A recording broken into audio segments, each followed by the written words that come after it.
And we are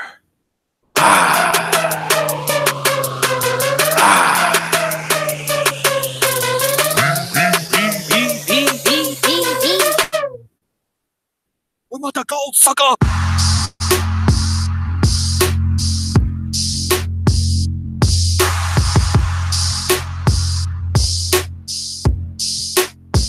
We want the gold, sucker.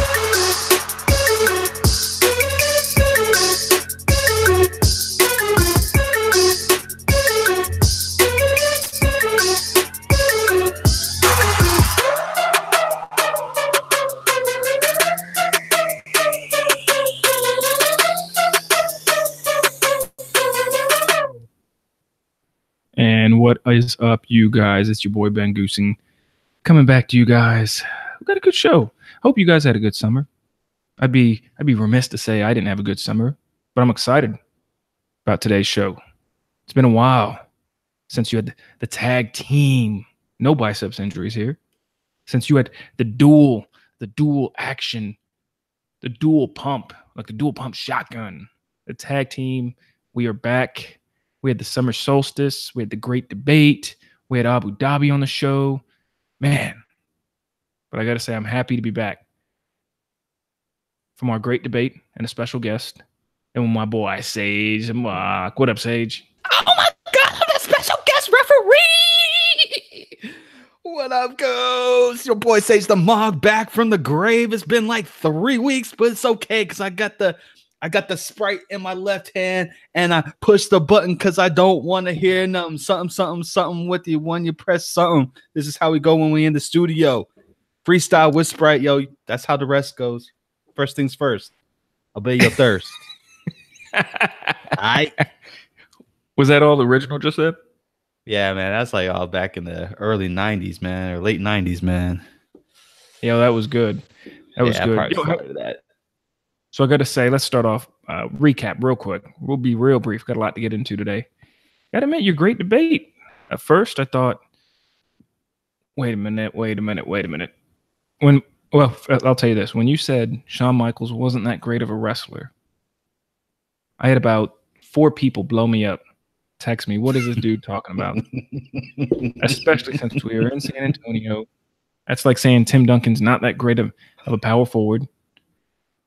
And I just said, man, that's the great debate. He has his opinion. I got mine. We air it out, solo show, on opinions that take probably a good 45 minutes just solo. So the show, if we did it together on the great debate, maybe looking at a 2-3 hour show. But yeah, and then I had time to think about it, and we thought, Shawn Michaels was good at times. I respectfully disagree with you. I think he was really good in the ring. However, it did get me to thinking, when did he become good in the ring? When did he become amazing in the ring? And a lot of his most amazing work was when you had the nostalgia behind him, when he was the born-again Christian. He had come back. He was putting on these great matches with Taker and stuff like that. So, it got me to think about how long it took him to get to his peak and stuff like that. So, interesting hot take. I got to admit, interesting hot take that you had. That's what we do, man. We do that great debate once a year. We might have to put out another special. Maybe do it for our Patreons. Maybe before Christmas or something like that. Maybe we do something like that. Well, it's funny. I was just thinking today. We are, I think, about, and it would put us around Christmas time. 3 months. We're not too far from our 100th episode. That's right. You realize that we're exactly 3 months, 12 months away, and that puts us 3 months from today is September, October, November. That's Thanksgiving week. Wow. Yeah, I feel like we have to do something special for 100th episode. Yeah, what should we gotta? Maybe we give 100 free tickets to NXT. Or what if we do 100 free tickets to WrestleMania, or to no, not WrestleMania. Those tickets won't be on sale. What if we do 100 free? No, yeah, they might be on sale by November because I bought them in like October. So it'll be raffle tickets, right? Yeah, Ain't nobody got money for that WrestleMania. I would say we'll do 100 Royal Rumble tickets. Now, 100 Royal Rumble tickets. What could we do? We'll come up with but we need to get something in exchange, man. Not just that Batman that's going on in the back of your behind you, man. It's that Batman Begins. Yeah, it is. Returns. No, Batman Returns. Yeah, I'm glad you noticed. Returns. Yeah, man. Glad you noticed. Yeah, we'll have to come up with something. Maybe I was gonna say, what if we give away 100 months of WWE Network subscription? 100 months. I could do that, man. I could roll with that. 100 months. But then again, if we do 100 months, I mean, $10 a month. That's a good solid $1,000 giveaway. And people may just say, why don't you just give me $1,000? I don't know. We'll figure something out. Yeah, we'll figure something out, man. We don't want to be paying no taxes, though, man. I mean, paying taxes is for chumps. I mean, I won't even go there, man. We'll just up. Yep. There we go, man. I knew exactly where you were going to go. And we do try to stay away from politics. Because your boy knows the truth and nothing but the truth. So help me. Woo! We try to stay away from politics, but we don't stay away from Wesley Snipes. That's a prime example of somebody getting away with tax issues. He either didn't pay or he hired some crappy people to work around him, and they got him. So yeah, and this weekend, don't go disrespecting him on Twitter, man, because he'll give you these hands tax free, no doubt. Yeah, well, that's one thing I like about him. So where do you want to start? Because we had a lot. I don't know too much outside the ring, but we had a lot inside the ring. Obviously, Saturday, Sunday, Monday, Tuesday, all of wrestling. Anything else outside the ring we should... Oh, you know what I wanted to talk to you about? What did you want to talk about, Goose? So this briefly happened. And I talked to Darby Amore about it, but it was while it was kind of fresh. So let's talk about Dave Meltzer. Oh, God. So, here we go. Set it up, man. Tee it up. We talked about it, and me and Darby Amore basically chalked it up to poor choice of wording, bad wording. And I've got to give Dave Meltzer credit. I'm kind of skeptical on the stuff he reports on because I don't know if it's his knowledge or if it's just common sense. It's kind of like if Bobby Lashley backstage gave Roman Reigns a weird look before they were feuding. And I'm Dave Meltzer, and I report the WWE has decided to go with a Reigns Lashley promo. Be like, it's kind of common sense. All right, you're getting the inside scoop. And I'm not crapping on the guy because, quite frankly, I don't know if I would assume wrestling reporting, that's his full-time job, right? Yeah, he has I guess it's like a publication or something, some type of newsletter, pay for play or something like that. I don't know. I'm sure he makes a ton of money on his website on ad space too. Hopefully, yeah, ad space. So yeah, you're right. I'll give him credit. He, regardless of what Vince McMahon's and all these guys think, he still voices his opinion on the product. But he's a major wrestling journalist and he's got backstage connections. So I'll give him credit. Dude makes, for everybody that hates on him or whatever, dude makes money off of talking about wrestling for a living.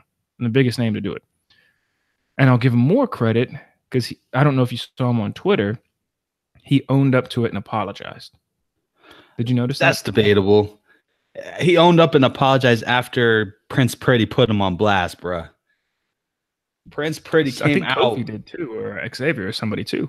Yeah, but it wasn't really until Prince Pretty put him on blast, bro, because he was making excuses and trying to throw it on. Well, since I made this mistake, maybe everybody else can learn from this. But motherfucker, you did this to yourself.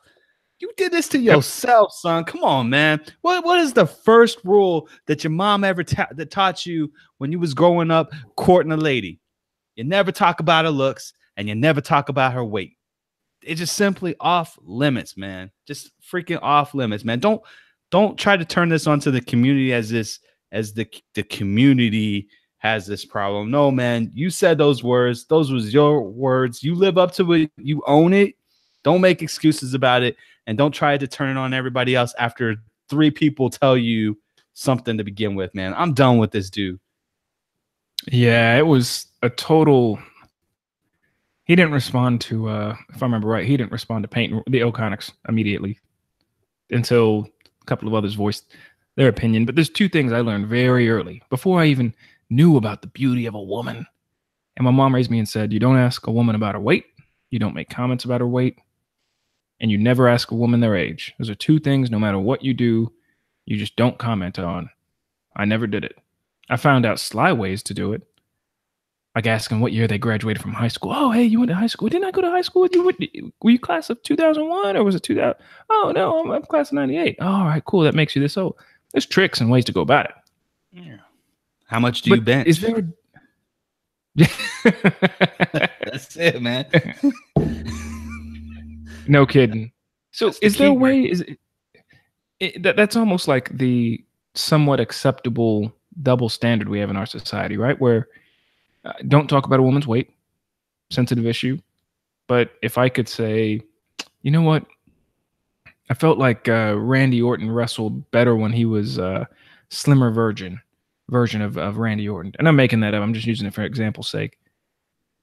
There'd be no backlash. Right?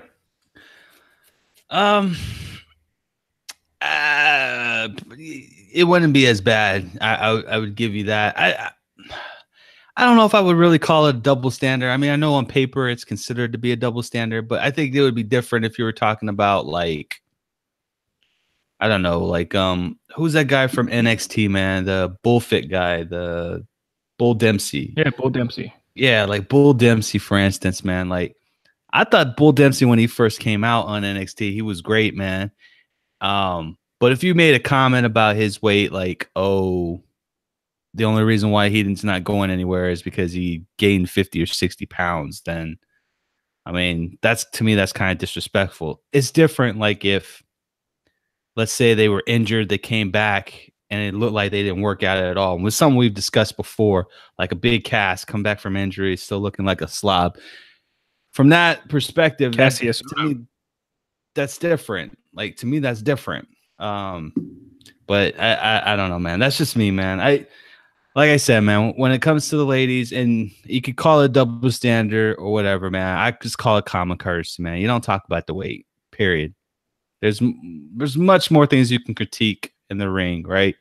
And by the way, Dave Meltzer, I haven't seen a perfect plex in forever, and Peyton Royce's perfect plex on Tuesday was 5 stars. Just saying. Well, I mentioned Randy Orton in my example because we're going to talk about something that, for lack of a better, Randy Orton this week. So did you hear about if it's appropriate to give Randy Orton handshakes? Oh, man. Those signs were crazy this weekend, too, bro. I saw them in the crowd, too. It was on SmackDown, right? That's right, was man. It was on SmackDown. I think there was one on Summerslam, too, man. No, it was on NXT. It was on NXT TakeOver. That's something like... No, was it? I bet WWE's taking down those signs real quick. It was right on the ramp, bro. Right on the ramp. It said, I shook Randy Orton's hand. I was like, man, y'all are messed up for that. But go ahead, Goose. Hit our followers up with the 411 man. What's the story behind the handshake? So the story for those of y'all listening is the guys in the back. And you could Google this. It was on Twitter. It was trending for a while. All that good stuff. Is that Randy Orton, and Randy Orton has not confirmed or denied this. Back in the day, he would put his hands down his pants, whip it out, and show it to wrestlers, shake it a bit, touch it a bit, and then go to shake wrestlers' hands. Mainly the rookies. When they wouldn't shake his hand, he would ask him, are you trying to big league me? Are you trying to big league me? So everyone had the running gag of never shake Randy Orton's hand. It was just a backstage joke thing. It obviously isn't going to go anywhere. He's not going to be punished. Maybe it's true. Maybe it's false. It's actually really funny. And this is talking about Randy Orton, I'd assume 10 years ago or something, if this was true. And that one day he was doing it, and Stephanie McMahon walked in, and he put it back in his pants real quick. So it was just a funny kind of inside joke. backstage in the locker room that got leaked this week. Maybe it's true, maybe it's not. A lot of people aren't saying. I think somebody came out and said, "Yeah, I've seen it." Just you kind of just said, you just pushed it off to the side and didn't do anything about it or something like that. So, oh, man, Randy, you're so silly. That just adds to his legacy because there's 2 videos on YouTube. One of him asking a dude for a cigarette. Did you ever see that video? Nah, I haven't seen that one. So I saw 2 videos this past week. One is where he asked fans for a cigarette. He's like, "Hey, let me bum a cigarette." And homeboy just takes that dude's pack. He didn't bum one. He took like 3 or 4 cigarettes out that pack and was like, "All right, thanks," and took off. I was like, "Damn, Randy." Yo, what is this dude doing, man? What is he doing? This video was old. This one was 10, 12 years old. And then another one, probably within the past 2 or 3 years. It's funny. It was just on a fan on the camera after, I guess, Raw went off the air. So Cena and Reigns are in the ring, ending the show, hands up high, all that. And this fan is recording Randy Orton. And Randy Orton's on the floor holding his ribs, really selling, the beatdown that he took. And Randy Orton looks at one of the producers or cameramen on the show. No kidding. Looks at one of the producers, cameraman, and goes like this. "Hey, are we done? Are we done? Is the show over?" "All right." Obviously, the cameraman told him yes. He legit stops selling, stands up, and starts walking to the back.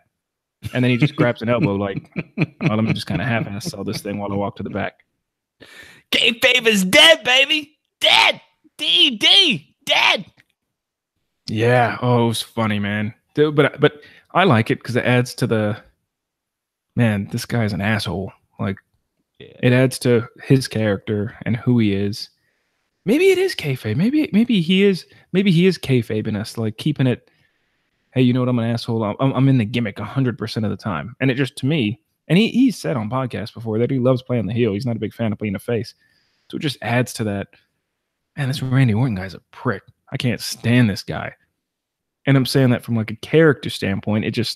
I dig it. When these little stories about Orton, I think there's been people that heckle him on Twitter about getting dishonorably discharged. But you get all these little things about him that just, anytime you say any of these bad things about him, it just adds to like, man, this guy's an asshole in real life. Man, and he plays one on TV. Man, that makes me believe the character is more of an asshole. When realistically, he could be the coolest dude on earth that'll drink beers with you and whatever, have a family, all that good stuff. But yeah, I just like when these little stories about Randy Orton leak. Yeah, I would never. I mean, if I saw Randy Orton like at a Comic-Con or something like that, man, I'd be bringing me some hand sanitizer and I'd be like offering it to him before I even shook his hand, man. I mean, I know he wouldn't. I mean, he'd be like, "Get the fuck out of here," but I'd be like, "Yo, I gotta do what I gotta do, man. I got family." Man, I had something I was just about to say. I got distracted by that penguin in the background. My bad. I know, man. That Catwoman, man. That Michelle Pfeiffer. Wow. Yeah, that's one of my favorite Batman movies. You think they'll ever bring Michael Keaton back to be in Batman? Nah, man. I mean, honestly, they don't need to. Michael Keaton's doing some of his great work right now, bruh. He was amazing in Homecoming, Spider-Man Homecoming. And then he did was it the Birdman thing? Yeah. Which was pretty cool because it was kind of like I mean, to me, it kind of felt like it was like him really telling the story about his life post Batman. So I thought that was pretty interesting in a musical format. So. Yeah, I didn't see it. I heard it was real good. And I need to see the new Spider-Man. Did you see the new Venom trailer? I did. I'm sold. I was skeptical when I first saw it last year. The little teaser trailer that they gave to us, but then that full trailer was just amazing, man. When he went in and out of I forgot what they call it. Was it psychosis or when he's transforming and detransforming? And then at the end, it kind of looked like Carnage, but I couldn't really tell. So it was kind of like Matrix kind of style. But dude, I'm stoked for that movie, man. I can't wait. Yeah, that's one movie I'm definitely going to see in the theaters. So let's get into wrestling this week. Did you finish NXT? Did you watch all NXT? Oh yeah, man. I will say this, man. The network was crappy all weekend for me, man. I don't know about you, but it took me 4 hours to watch NXT, and it took me 5.5, maybe 6 hours to watch SummerSlam. Oh, what was it doing? I saw on people posting on Twitter that it was messing up a ton.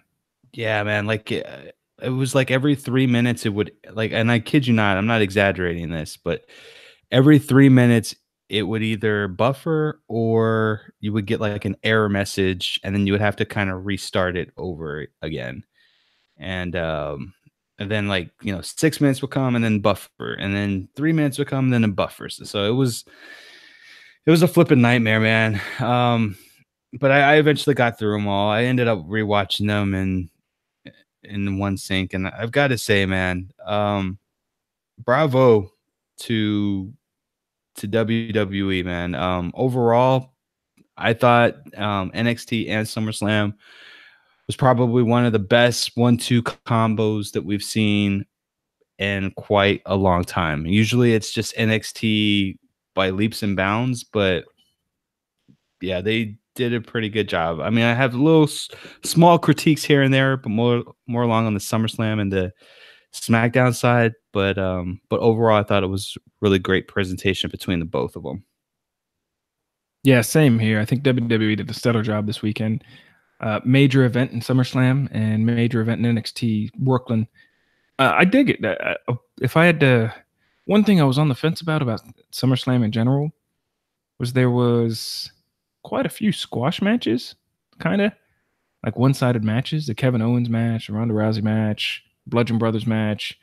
I just kind of felt like they were just really one-sided. But when I come to think about Saturday and Sunday together, to have 20 matches, 20 plus matches, and not have a couple squashes here and there, that's kind of the way I took it. And smart booking then, if that's the way, the planning of each show was taken into account was, you got 20 something matches you got to cram in. NXT is known for the solid, just in ring, no talk.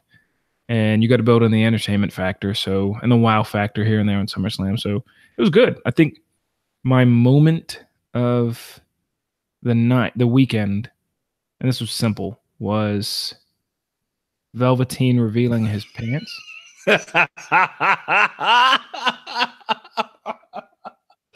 Come on, man.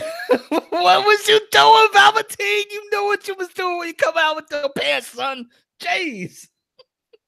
That was great. That was the highlight. That was the best, like, individual. And there were so many great moves, so many great things performed this weekend. But the Call Me Up Vince pants were... That was the highlight of the weekend. So great, man. So great. Stole the weekend.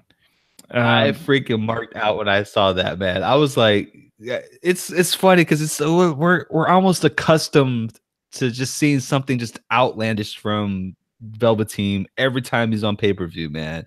He had what was it, that one time he had the Rude Awakening pants, and then another time it was coming out like he was Rocky, and then this time that Call Me Up Vince, bruh. And then I think he was even wearing like a Biggie Smalls crown, bruh. Like he was the king of New York. I was like, yo, this dude gets it, man. This dude gets it. Yeah, that's what it was. I think it's just a natural. You know what I'm saying? Like it was just, I don't know. You're right. That's the best way to sum it up is dude gets it. So let me ask you then, I'll let you pick two. Just make it easy. Not in order. You put them in order if you want. Of Saturday and Sunday, what were the two best matches to you? Oh man.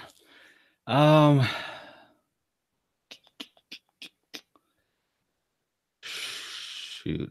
That's a tough one, right? It's tough, man. That tag team match on NXT was just so great, man. I would have to say that was probably my number one. For on the NXT side of the house. On the SummerSlam side of the house, I would have to say, for me personally, I thoroughly enjoyed Becky Lynch just laying Charlotte the fuck out. I loved it, man. Like the match itself, just from the pure storytelling of it, aspect of it, it was great. Carmella was playing like the cowardly heel, but the conniving heel at the same time. One of her best works, I would have to say. And then Charlotte hitting the natural selection on Becky when Becky had the win, and then Becky just like just flipping out, bro. I loved it, man. For me, that was the best thing. Um, those are the two best things of SummerSlam for me, man. Yeah, completely forgot about that. Just when I think of, because I was focusing on the SmackDown Becky Lynch. But hey, that's the name of our title: to heal or not to heal this week. I definitely got to go with. Yeah, that was a solid. If I just counted moments, it was the Velveteen Dream showing his tights, and then the Becky Lynch heel turn. Because I truly, even though you saw him hugging and you thought, "Uh-oh, this might be it," the reaction from the Brooklyn crowd, such a marquee crowd, was amazing. Like it was just something that was so. It was perfect. It was a perfect setting for it. The build up for it the last 3 weeks has just been amazing, man. What's that? That one, my fault. I had the earpiece off. No, there you go, man. I was saying that the build up to the heel turn, like you knew it was coming, but it was the build up to it was perfectly done. It was just everything about it. The storytelling weeks up until if I had to rank my top 2 matches of this weekend, in no particular order. I think I'm going to put them in order just because that's the way it's going to go down. Honestly, it's not. I was entertained by SummerSlam, but I can't say any one match was great by any means. So I would have to go with Adam Cole and Ricochet, because that super kick off the springboard moonsault was nuts. That bump of the weekend, bro. Holy crap! Have to say, I'd probably go. Yeah, the Gargano and Ciampa match. I thought that I didn't think Gargano Ciampa 4 would do great at all. Like I thought I'll watch it, just kind of see what it's about. But they incorporated elements of the finishes of the 3 previous matches into the fight. Comedy, hardcore, and just the ending of it with Ciampa being handcuffed, but just sliding off the edge of the stage was really solid. Yeah, it was. Really solid. So, yeah, I thought it was a great weekend for WWE. Are they going to go back to, is that like the new thing now? They're just, because they've had it the past couple of years. Is SummerSlam just permanently now in Brooklyn? Yeah, they signed a contract with them for at least another couple of years that SummerSlam would be there in Brooklyn. So, I mean, I like it, man. I think that's it's interesting. Now, it will be interesting because I think next year WrestleMania is in Brooklyn as well. So it's going to be kind of weird having them like back to back so close to each other. But we'll see how that goes, man. Let me look it up. It'd be WrestleMania 35, right? Is it in Brooklyn? Yeah, WrestleMania 35. It's in that new stadium that they had built. It's kind of billed as New Jersey and New York, but it's still considered New York. So that's right, MetLife Stadium. That's an outdoor stadium. No, yeah, I think that's an outdoor stadium, right? I think that's an outdoor stadium, but yeah, that's the stadium that they said that they're going to be billing on. I remember they had that press conference right before they did the Atlas press conference for the XFL. Stephanie McMahon came out, John Cena came out, the New Day came out, and they were announcing that they were having WrestleMania there. So it's going to be weird. I'm hoping.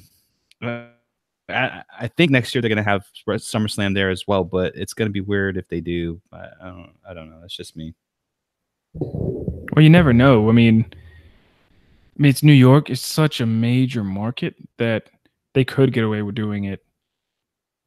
They could get away with doing it there, but you never know. I know they ain't coming back to San Antonio outside of Hell in a Cell. They'll never come here for WrestleMania. I'll take the pay-per-views though. I mean, I think I'm we not could gonna do it, man. WrestleMania. I mean, Royal Rumble was the litmus test for a WrestleMania. I think, in my opinion, I think it's the Alamo Dome would seat just as many people. And I think it'd be all right with doing a WrestleMania here. Yeah, I would hope so. You'd get, especially, yeah, you know what? San Antonio is like the 7th largest city, 8th largest city in the country. Yeah, and you get the Austin folks, the South Texas folks, Dallas folks, Houston folks, the international folks. You get everybody here. I mean, we're like smack in the middle, and it's an international airport too, so it's not like it can't happen. Yeah, no kidding. And we get the Final Four here, which is ratings-wise bigger than the WWE, so why not? Yeah. That's right. If you're listening, if you work for the WWE and you're listening to this podcast, bring WrestleMania. Let's make WrestleMania great again. Bring WrestleMania to San Antonio. God damn it. Give us media passes. I could already see the subscriber count going down right now, man. Congratulations, Goose. You just played yourself. Yeah, I did. It was just that's fake. That's fake news. It's fake news, bruh. Wrong, fake news. That's what I'll tally it up to. But yeah, bring it on over to San Antonio. We'll take it. Before we get into Raw and SmackDown, Cody Rhodes did an interview, and he did admit that they made an offer to CM Punk for the All In pay-per-view, and it was, I don't know if it was declined or no response or whatever, but CM Punk will not be there. They made an offer to him, and what was nice is Cody said, it was actually Matt Jackson of the Young Bucks who I believe spoke with CM Punk about it, per the podcast Cody did, and he said, it's Chicago, it's CM Punk. We made an offer, and that was pretty much the end of it. We didn't tell him who his opponent would be because it wasn't supposed to be about who he's fighting or anything like that. And we wanted to really make sure, from what he said, that it wasn't just the nostalgia act, because that's what kind of legends are for and stuff. But we just wanted to make sure that he understood it wasn't a nostalgia act. We wanted CM Punk to fight somebody out there, or to figure something out, but that he's focused on his MMA career, and props to him. So he won't be at the All In card. Yeah, it's kind of sad, man, because I think that they were holding out putting him against Kenny Omega for sure. Yeah, because he was the only. Well, I think that's what they were going to do, because Pentagon, who he's fighting now, was actually in the 6-man tag. He was originally billed with the 6-man tag with the against the Young Bucks, and then Kenny Omega was the only person who was confirmed for the card, but did not have an advertised opponent. And then somewhere in like the last month or so, that's when it actually changed, and they switched Pentagon out to fight Kenny Omega and put a fill-in for Pentagon in that 6-man tag. So I think, I don't have any confirmation on that, but I think that's really where I think they were holding out Kenny Omega to fight him until they got confirmation. And I think that I wouldn't be surprised, I should say. I wouldn't be surprised if this whole Colt Cabana thing has kind of been the deterrent as to why he didn't come back, but I'm only speculating. Well, you would think, is Colt Cabana on the card? He's not.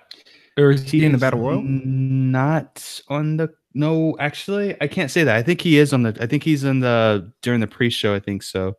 But there was a couple of events that were like local events there in Chicago after the whole lawsuit thing came to light, and it was not a good look for CM Punk. Just saying. Let's see. Who knows? So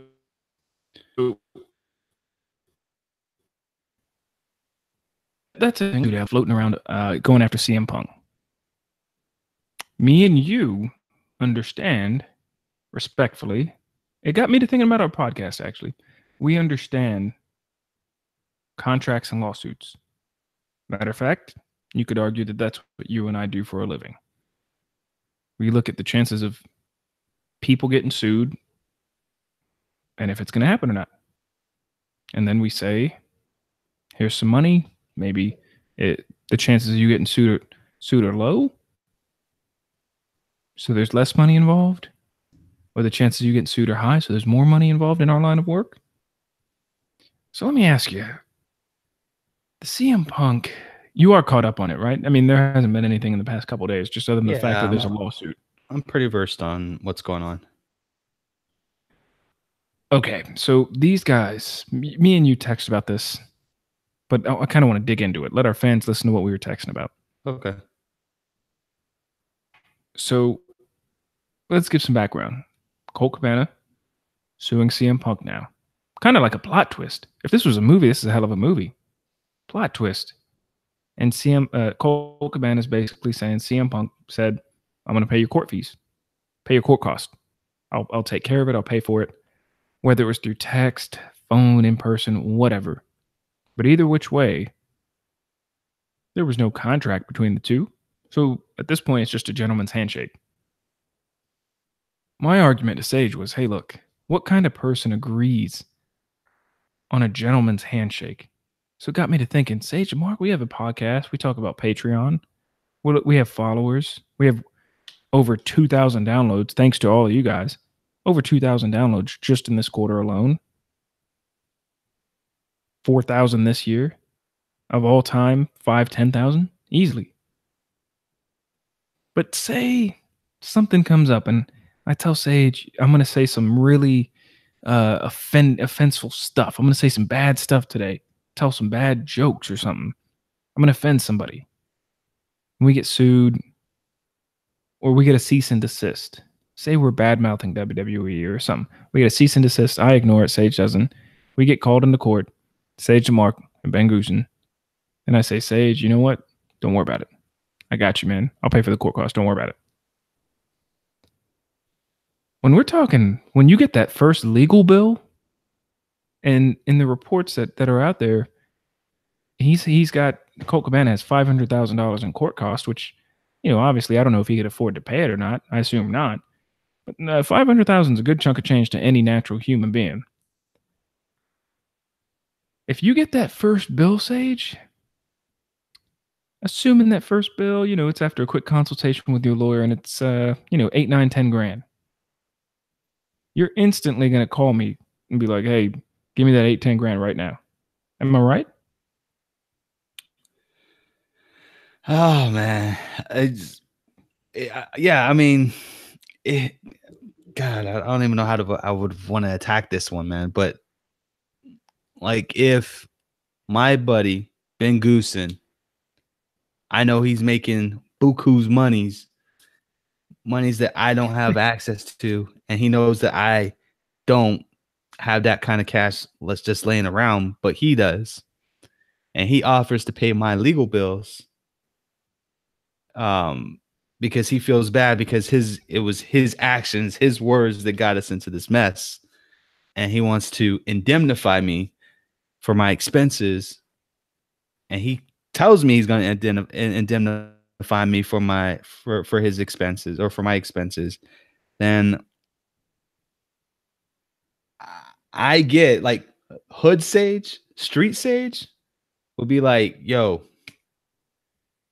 it's the bro code, bro. It's the bro code. You said you was gonna take care of me. I expect you to take care of me, man, because this was, these were your words that got us into this mess. Now Book Sage is different, man. I mean, if there's anything in wrestling that we could grasp onto that would be relevant to this conversation, it would be Steve Austin saying DTA, don't trust anybody, because when the bill comes, it's all good and dandy until the bill comes, and when the bill comes and they see what it is, a lot of people are a little bit stingy with that money, and understandably so. And they decide to renege on it, going back on, well, the law says that I'm not obligated to pay you, so I'm not going to pay you despite whatever it is that I said. So I get it from both angles, man. I don't think it's right. I think it's a douchey thing to do, in my opinion, man. To just to kind of go back on your word and just say, hey, nah, I mean, the law says I don't have to pay you. Like, that's just kind of douchey-ish, man. But that's just my opinion, man. I think it's a dick move. I could understand it. Completely understand it. Neither one of those two dudes had been to court before over a major battle like this, and they didn't know the expenses. So I could easily see CM Punk or anybody saying, hey, don't worry about this, dude. What's this going to cost? Like 10, 20 grand? I got this. Don't worry about it. So it's a shame on both. Quite frankly, Colt Cabana, bro, should have had an insurance policy. Yeah. They would have went to fight for you if you would have had insurance on your podcast for, $5,000 a year. Hey, yeah, that's what insurance is for. If that. I mean, media liability policy, man, you probably could get under 3. But I'm just saying, man, like if you're gonna attack someone, regardless of whether or not you're in the right or wrong, and you have a business model, you got to protect that business model. And you're revenizing that business model. You need to get that insurance, man. I'm just saying. You need to get that insurance because I think that, and this is what people don't think. The end result, hey, I won a case. But people don't think about the cost that it takes to defend you. So you could say, hey, wait, Colt Cabana won his case. Doesn't matter. You still got to pay for a lawyer to fight for you. Yep. You know what I'm saying? So, Dick, just pull the rug out, man. That I could understand it, especially once you see that bill.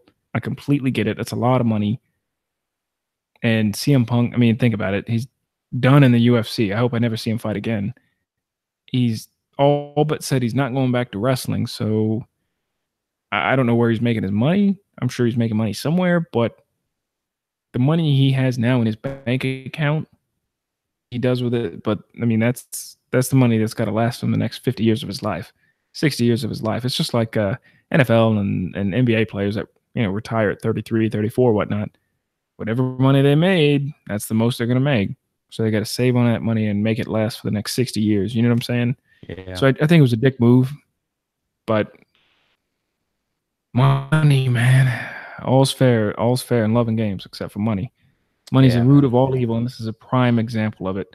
Now, let's get into there's 2 things that ruin relationships, and for anyone who's young and foolish, I'm gonna give you guys a life lesson real quick here, man. There's 2 things that will always ruin a relationship, man. First one is money, and the other one is a relationship with a guy or a girl. Period. Break those 2 things, is done, man. So y'all talking about outside relations, right? That's right, man. Think with your head, not with your heart, and not with your, know. Anyhow, let's go. Yeah, I'll tell you. So this is relationship advice. That's sage marks. Those will ruin you in a heartbeat. The thing about cheating, this is funny because we talk about cheating, and it happened, one of the greatest storylines ever. Matt Hardy, Lita, and Edge cheating. Hell of a storyline. Added for some stories. It was great. Cheating is something that's great to talk about and share in the drama. But I'll tell you, cheating is a free IOU pass. So fellas, wrestling fans, you cheat on your girl. Unfortunately, they got a free IOU pass. Ladies, you cheat on your man, they got a free IOU pass. It's bound to happen. It's going to happen. I'll also say, I'd say money. Money is definitely... the 2 things that make my relationship work with my wife is, number 1, we promise young in age, let's never, ever, ever argue about money. We will talk. No matter how pissed off we are, we will talk. And the second one, I said, babe, I agree. Let's get married. Let's have kids. Let's sell a house and move into this crap ass apartment with the roaches that come out, the knives you find on the floor. I don't know if I told you, Sage, there's barbecues every weekend, which I'm a fan of family barbecues out there at the park and all that.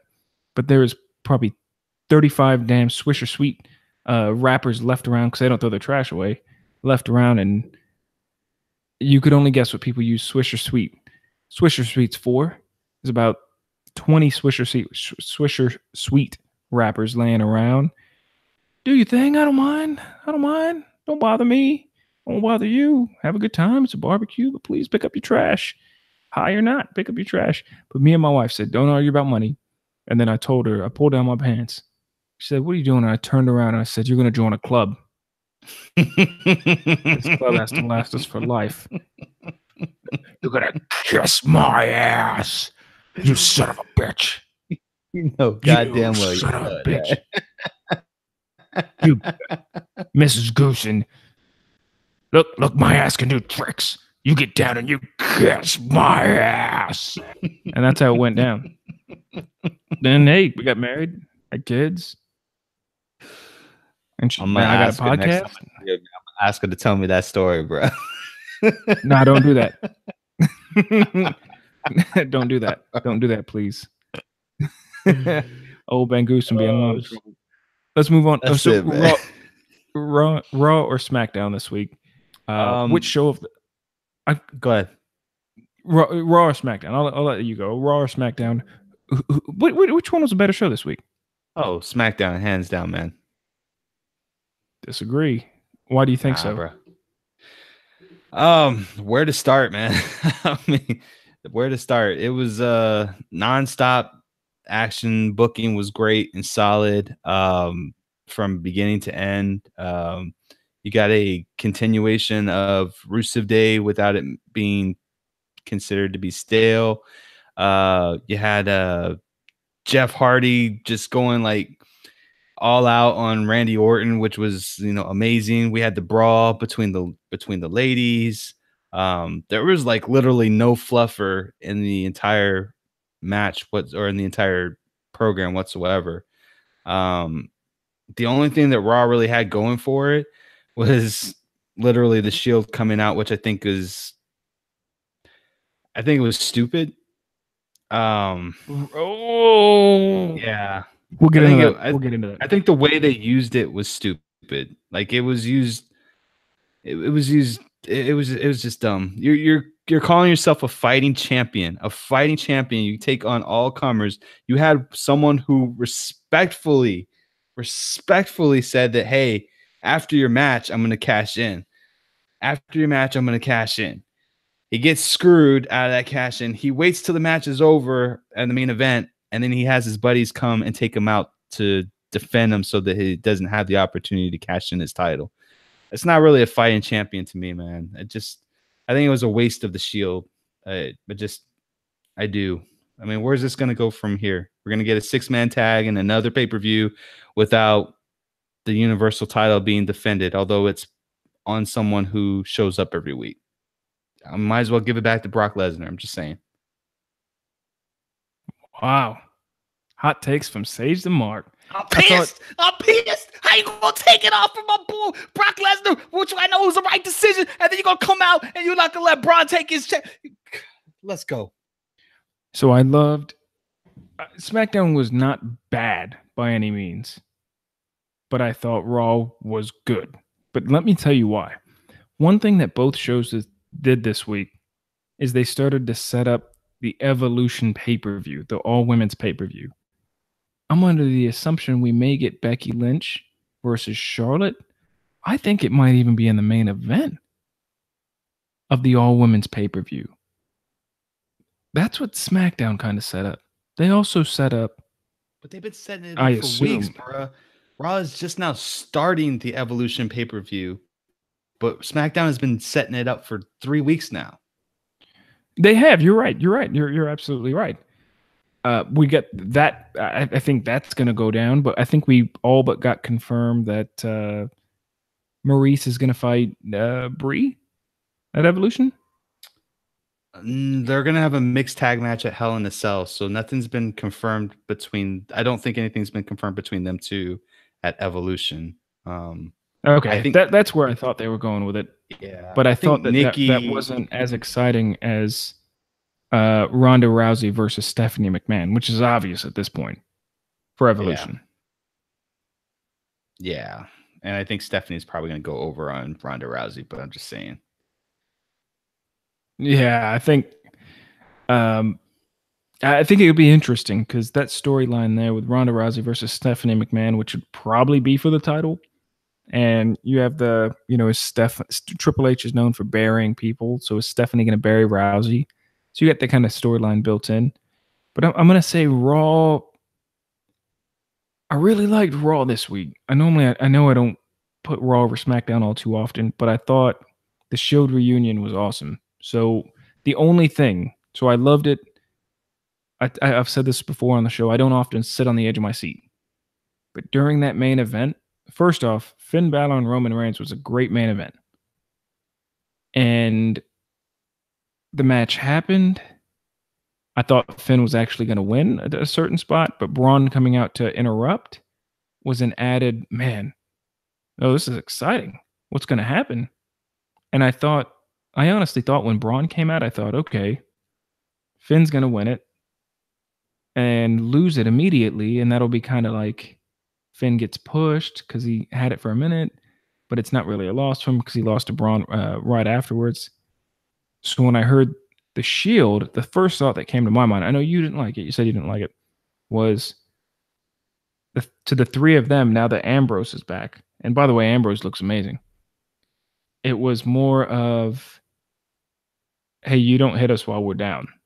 Us three, just letting the world know we're not three people that are gonna go out and jump everybody every single week, like when we debuted, all that good stuff. But hey, if you hit one of us while we're down, you've got to deal with all three of us. And the prime example was Roman Reigns was down and he was beat up, hurt after the match. He pulled off the win, but he was still, fatigued and all that. And then Seth Rollins has been going through the feud with Dolph Ziggler and Drew McIntyre this whole time, getting jumped and stuff happening. Basically, it was like a bona fide 2-on-1 at all times until Ambrose came back. So I just kind of took that as in, like, I loved hearing the music and seeing them come out, and they did the old school Shield stuff. The thing that I've said this a million times, please change Roman Reigns' theme song, because imagine if Roman Reigns had a different theme song for the past year and a half, 2 years, 3 years, right?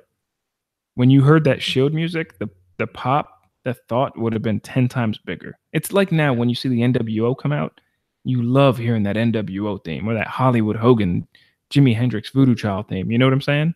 Yeah, I hear you. So I thought Raw was good. I thought Elias, I think they're going with the less is more approach, which I like, where, he does this thing on the guitar, but that's kind of about it, because he's a star in the making, man. Like, Elias has got unlimited potential. You know what I'm saying? Okay. So I just thought SmackDown wasn't bad. I'm not saying SmackDown was bad. I think if I didn't know beforehand that Eric Rowan was injured and the New Day won, I think I would have thought, oh wow, that was an upset. I didn't see that happening. Yeah. But now that I know Eric Rowan's injured and out for 4 to 6 months, I kind of thought, I knew going into the match, oh, all right, New Day's probably going to pull this one off. Yeah, it was still, that match was still a great match. I was out of my seat the entire time while it was going, man. Like, Kofi took that sick bump on the ladder, and like, dude, I thought he like legit hurt himself on that, man. That was pretty insane. I don't know. I don't know, man. Like, I'll give Raw a chance. I loved the B team, bro. Like, for me, that was like the highlight for me, man. Just B team winning over the Revival and that crazy finish, and that theme song is starting to grow on me too, man. Like, I'm not even joking, man. I was just sitting there like, man, I got to see if this is on Amazon. Damn, it's not on Amazon. Let me go on YouTube and listen to this song, man. Miss the old song, but the new one's not that bad anymore. But I will say, man, one thing that just kind of perturbed me, unless you got anything else to say on Raw. You might have to ask me that again. We do this live show. We do a remote. My connection was real rough on that one. I think it's because I got all the damn Batman playing in the background. Eating up all that bandwidth, bro. I heard you reference, give shout out. I think you gave a shout out to the B team there. But I didn't catch what you asked at the end of that. I'm sorry. I was saying if you had anything else to say about Raw. Do I have anything else to say about Raw? Yeah. Yes. Yeah, Do you have anything else to say about Raw? Mad rough. I also have a crappy ass apartment.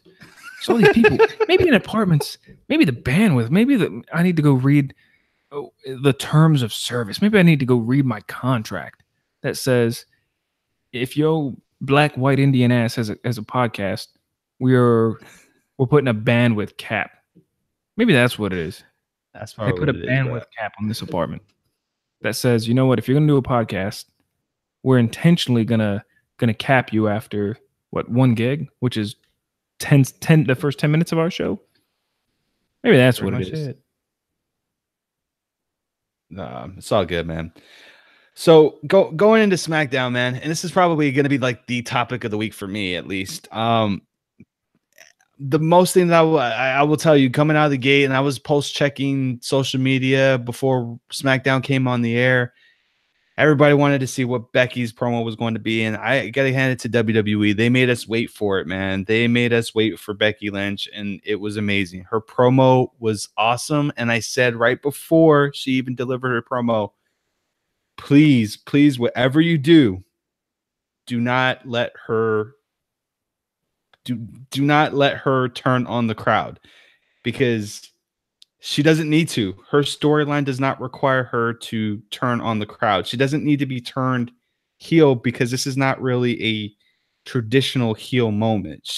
Her storyline is like, I'm pissed because I worked my ass off and then someone got a shortcut, and who seems to be getting a shortcut every time. And I'm just fed up with it, and I'm taking things into my own hand. The crowd reaction to Becky on SummerSlam was amazing. Like you said earlier, it was in her favor. Everybody was behind her. During her promo at SmackDown, it was virtually the same thing. And when she tried to turn on the crowd, it kind of backfired. And kudos to Becky for noticing that it was backfiring. She actually scaled back and didn't go as hard as she could have on the crowd itself. But you don't have to turn everybody, like, you don't have to use the traditional heel storyline where you shit on the crowd to gain that traditional heel. Sometimes you can just be invested in the story more than invested in the chase of the story. Do you get what I'm saying? Yeah, totally. Less is more. So maybe if she didn't talk on SmackDown, it would have went farther. You know what I mean? It's kind of like Dean Ambrose is back now. New look. He's jacked. Looks great. Hasn't said a word. Personally, I think he's going to end up turning on the Shield. It'll be a heel turn in the making, but he looks like a heel already. But he's even crazier to me because he hasn't said a word. So I think with Becky Lynch, maybe you don't say a word. They did it with, and it's worked great with Shinsuke Nakamura with his quick interview. I'm sorry, I don't speak English. Maybe do that. You know, maybe do some backstage stuff where Becky Lynch is walking out and Caruso wants to interview her and she just keeps walking. But that's the thing, man. But doing those mechanisms makes it seem as though she should be a heel, like a traditional bad guy, and that's not what her story, her character is about right now. Her story, her character is literally, I'm tired of everybody jumping me. I'm taking things into my own hand. I liked her promo. I thought her promo was perfect. They had to insert that shitting on the crowd to try to gain her, basically try to boo her out the building. And what I'm saying is you don't need to do that in this scenario. There's no context for it. One, because regardless of what people think, Charlotte hasn't done anything for SmackDown at all. She has no sympathy Gardner for her because she's not really done anything for SmackDown since she's been drafted. Becky has been the face from day one on SmackDown since she's been drafted there. The people are going to naturally be behind her, and there's not a big enough face that's built up on SmackDown to kind of switch the roles on her. So make her that anti-hero, right? Like the Venom of wrestling, where you don't necessarily hate him because he is always contrasting against Spider-Man, but you're supporting his behaviors because you understand where he's coming from. You understand where she's coming from, where her storyline is going. That's all I'm saying. Like, we can be invested in the story without you having to turn her heel. That's all I'm saying. Best anti-hero of all time is Stone Cold Steve Austin. Would you agree? I agree.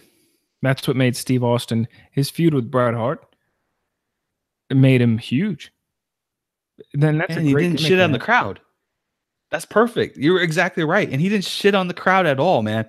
That promo that Steve Austin cut on Bret Hart with the pink and black tights. What the hell is that all about? Bret, sunglasses. Like, nowhere in that entire promo was he trashing the crowd, and yet he was still considered the heel. And it worked. It worked for his career. He became above the heel face role.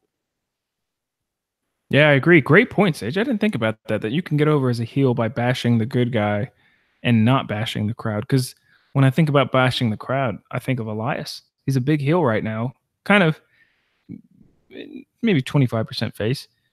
But everything he does is bashing the crowd and getting pops for whatever city he's in. Yeah. He didn't do a lot of heel stuff in the ring, like pull the tights and all that stuff.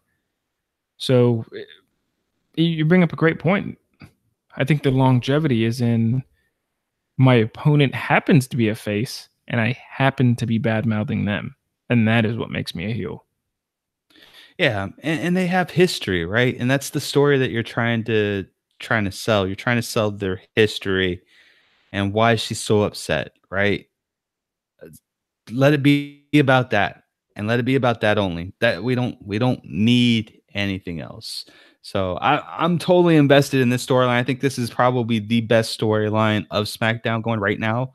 And I know that's saying a lot with the whole Joe and AJ thing, but we've seen Joe and AJ a lot. It's fun, it's intriguing, but until they put him in the prime time spot, I don't think it's really not going to go anywhere. Unfortunately, we'll just see AJ Joe taking the belt off of AJ at Hell in a Cell, and that'll be that. But I agree. Anything else you wanted to chime in on this week? I mean, that's it for wrestling. Like I said, I thought that was a pretty good week of wrestling. Pretty solid all the way through. The Mayon Classic's coming up in the next 2 weeks. I think next week we're going to get the bracketology. So I'll be doing a couple of specials on there for our Patreons. So if you're not a Patreon, go ahead and check us out. Patreon.com/IRWP. Become a Patreon, support your boys, get that extra free access content. Not free, but get that extra content, that early access content before everybody else does. Y'all enjoy that. But what I did want to talk about though, Goose, which is kind of outside of wrestling, is this whole Netflix, Amazon, Hulu debacle going on with the advertisements. Have you heard about all this stuff going on right now, man? Yes. So this week, I mean, we had a good week in wrestling. Like Sage said, we appreciate the Patreon love. A lot of Patreon. Ain't no love in the club in Patreon world. Hit us up at Real WrestleCast. We have a lot, man. We tell you guys there's all this negativity going around in the world, but wrestling is that positivity. And you have the kings of positivity. The New Day is your champions now, your tag champs. So is Hell in a Cell the next pay-per-view? It is the next pay-per-view, yes. Okay. So I'd be curious to how that pay-per-view gets doctored up. I mean, what do you think's going to happen before we wrap this up? What do you think's going to happen with Luke Harper? They got to repackage him, man. You can't wait for Rowan. Yeah, you can't. You got to repackage him. He's a good solo. We've been wanting to see him go solo for a while, so hopefully they'll repackage him as a solo act, or maybe throw him in with Sanity and call it a day, since their act is kind of similar in nature. Yeah, I know. I think that, but he can go in the ring by himself. So I wonder if maybe they go solo with him now. Maybe they trade him to Raw and let him go solo. Because let's face it, at this point, the Rowan and Harper thing it's done. They've tried to do it for so long. The Bludgeon Brothers were working as much as they could, but at this point, there's just no knock on either one of these guys. It's just been a disaster. Like they've tried it, it didn't work. Neither one of their faults. Just bad timing with the injury bug. You know what I'm saying? So, shout out to us as we wrap this thing up. For those of y'all listening, we've had over 2,000 people, just about over 2,000 people, in a little over a quarter. So we have to appreciate all the people listening that are downloading the show, all the regular listeners. Hit us up at Real WrestleCast. Hit us up on Twitter. Just talk to us. Hell, if you want to be a guest, all you got to do is ask. Hit us up and hey, I want to be on the show. I want to be on the prediction show. I want to talk about NBA. I want to talk about NFL. I want to talk about my fantasy draft. We'll probably tell you to shut the hell up. Go somewhere else with that. Plenty of other podcasts with that. But hit us up at Real WrestleCast. I'm your boy Goosen. That's your boy Sage Mark. Sage, you want to hit him with any knowledge or anything before we head out? Yeah, Goose is a no-selling bastard. Have me out here talking about the Netflix internet kind of thing and already cutting the show short, man. You need to get a direct connection instead of using that poor-ass Wi-Fi that you got, Goose. That's all I got to say about that. Y'all go check us out. It's Real Wrestling Podcast on your favorite podcast catchers. Check us out on Instagram. It's Real Wrestling Podcast, all spelled out. Twitter, IRWP. Twitter, Real WrestleCast on Twitter. Or just go to our website, IRWP.us. All the credentials. I'm already upset. This Goose right here, man. Man, get us out of here, bro. Peace. You know, Sage, I think that's a great point that you make about the population of pigs in Southwest Texas. I really appreciate it. But man, I got to tell you guys, this Netflix connection stuff is tough. Maybe we'll come back with you next week when I give you Ben Goosens, because I came at you with the original thought. It had nothing to do with bandwidth today. I'm your boy, Ben Goosen, and that's your boy, Sage Mark. Keep it real.